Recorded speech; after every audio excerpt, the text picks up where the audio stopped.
নবী সাল্লাল্লাহু আলাইহি ওয়াসাল্লাম তার অনুসারীদের কারো সাথে কখনো খারাপ ব্যবহার করতেন না। মানে সূরা আল ইমরানের একটা আয়াত আছে, গাড়িতে আসতে আসতে ভাইয়ের সাথে আয়াতটা নিয়ে কথা হচ্ছিল, আপনারা পড়ে দেখবেন। সূরা আল ইমরানের একটা আয়াত আছে, ফাবিমা রাহমাতিন মিনাল্লাহি লিনতা লাহুম। এটা আল্লাহ পাকের রহমত যে তুমি তোমার অনুসারীদের সাহাবীদের প্রতি কোমল হয়েছে, দয়ালু হয়েছে। এমনিতেই তিনি রাহমাতাল লিল আলামিন, এমনিতেই তিনি সবার উপরেই দয়া করেন। তার উপরে তার অনুসারী যখন মানে সাহাবায়ে কেরাম, তার ফলোয়ার্স, তাদের প্রতি তিনি ছিলেন লিনতা লাহুম, খুবই নরম কোমল নম্র। তুমি যদি তাদের প্রতি কঠোর হতে, মানে তুমি যদি অনুসারীদের প্রতি খুব কঠোর হতে, রূঢ় স্বভাবের হতে, তোমার কাছ থেকে তারা সরে চলে যাবে।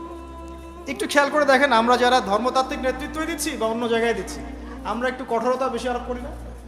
কঠোরতা, বকাঝকা করা, গালিগালাজ করা, ইজ্জত হানি করা, যাকে তাকে ধুয়ে দেওয়া অনলাইনে একদম, হ্যাঁ, মানে যার তার বেইজ্জত করা, এটা আমরা বেশি করি। এই কারণে আপনার কাছে কেউ যাচ্ছে না।